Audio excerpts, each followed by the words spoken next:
Bismillahirrahmanirrahim. Assalamualaikum warahmatullahi wabarakatuh. Alhamdulillahilladzi arsala rasulahu bil huda wa dinil haqq liyuzhirahu 'alad dini kullih wa kafa billahi syahida. Asyhadu an la ilaha illallah wahdahu la syarika lah wa asyhadu anna Muhammadan abduhu rasuluh. Allahumma shalli wa sallim wa barik ala sayyidina Muhammadin wa ala alihi wa ashabihi wa azwajihi wa dzurriyyatihi ajmain. Wa qala ta'ala fi kitabihil karim, a'udzu billahi minasyaitonir rajim, bismillahirrahmanirrahim. Ya ayyuhalladzina amanu kutiba alaikumusiyam kama kutiba alal ladzina min qablikum la'allakum tattaqun. Wa qala Rasulullah sallallahu alaihi wasallam, kam min sha'imin laisa min siyamihi ilal ju' wal atas.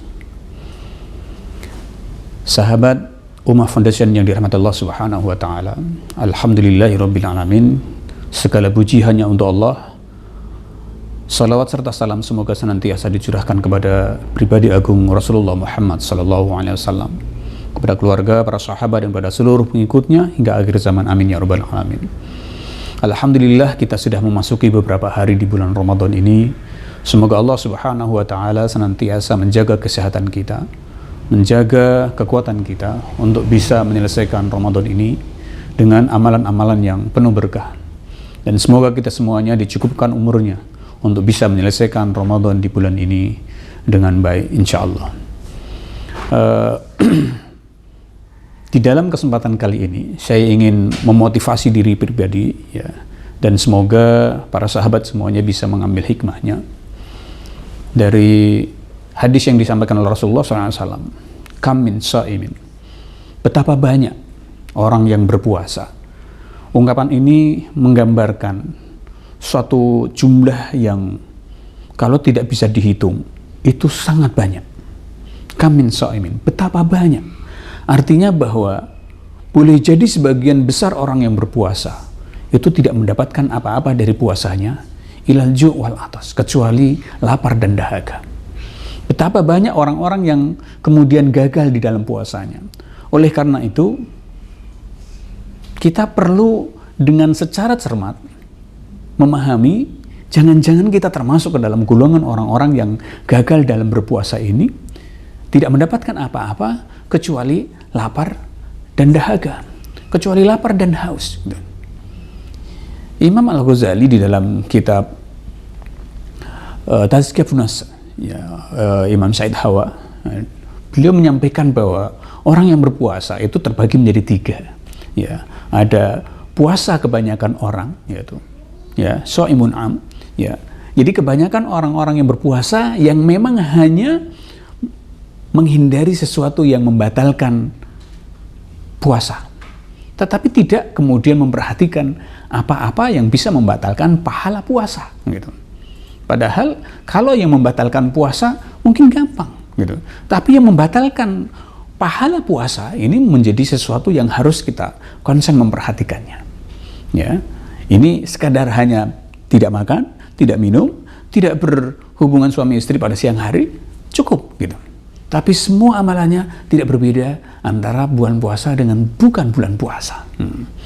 Kemudian yang kedua adalah orang yang puasanya khusus, ya, yang dia bukan hanya ya sekedar tidak membatalkan puasa, tetapi juga dia memperhatikan apa saja yang membatalkan pahala puasa. Ya, ini sudah mulai lebih sedikit jumlahnya. Tetapi Imam Al-Ghazali dalam kitab tersebut mengatakan bahwa orang-orang ini ya masih berpikir, kalau orang yang umum tadi dia berpikir ya yang disusun itu adalah menu berbuka puasa, menu sahur, gitu. Bukan menu ibadah selama puasa, gitu.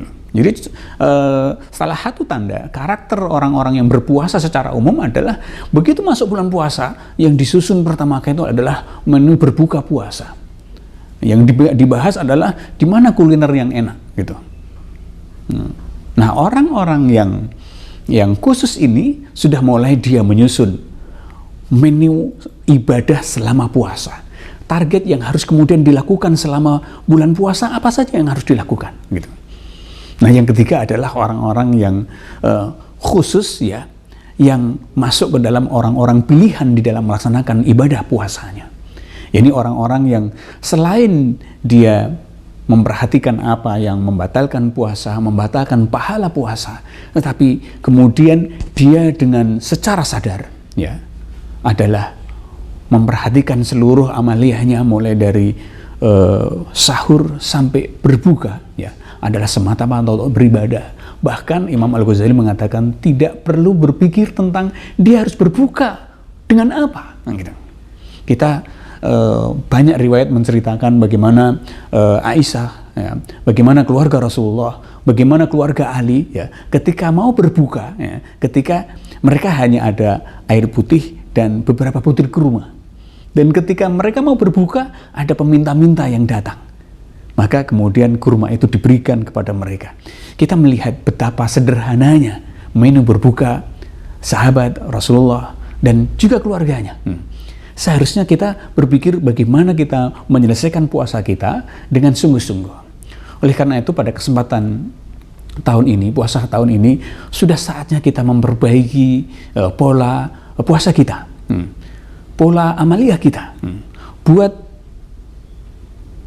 menu ibadah sebaik-baiknya. Berapa target tilawah yang harus kita lakukan? Ya. Berapa target sedekah yang harus kita keluarkan?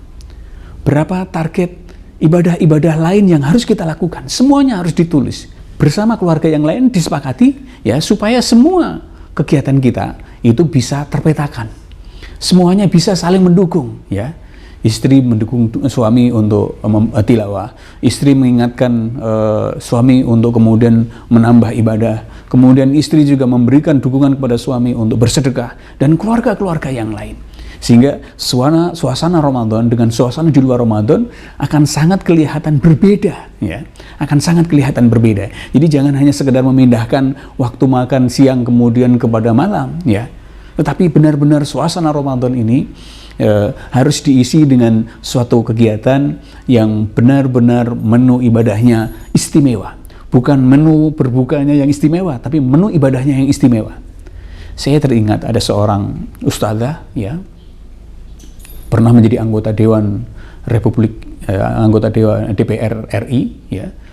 Dia menjadi ketua sebuah lembaga nasional.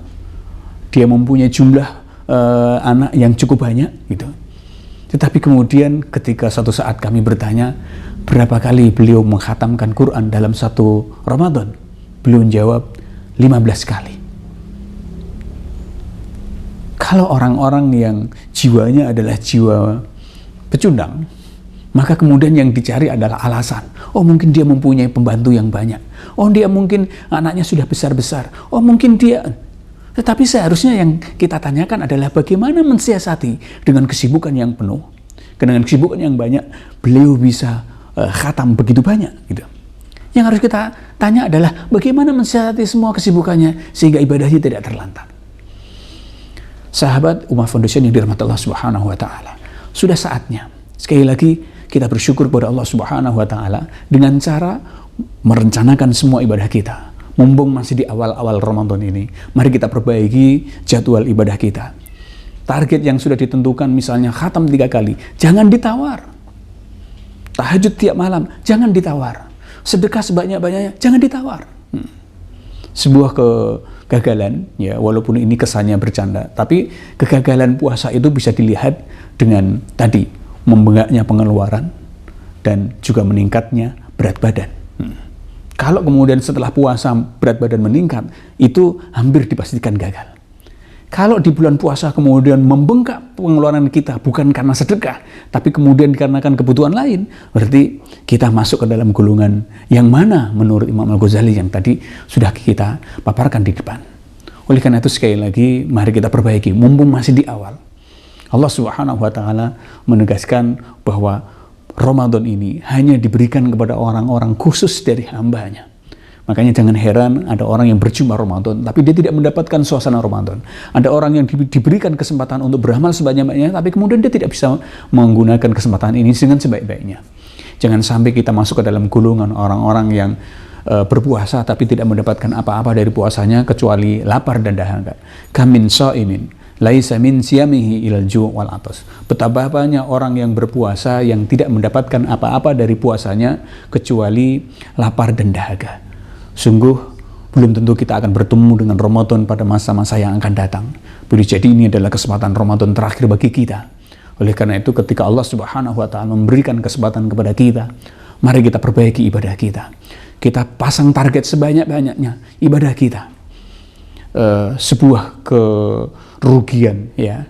Imam Al-Ghazali mengatakan celaka orang yang didatangi Ramadan kemudian Allah tidak mengampuninya. Celaka orang-orang yang didatangi Ramadan kemudian dia tidak bisa memasuki pintu surganya. Idza jaa Ramadan wa futihat abwaabul jannah wa hulad afwabun nar.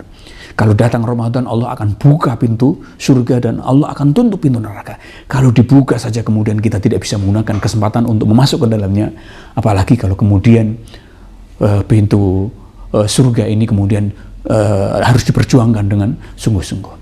Demikian, sekali lagi semoga Allah Subhanahu wa Ta'ala mencukupkan umur kita, menjaga kesehatan kita, dan kita bisa menyelesaikan Ramadan ini dengan sebaik-baiknya. Hadanallahu wa iyyakum ajma'in. Assalamualaikum warahmatullahi wabarakatuh.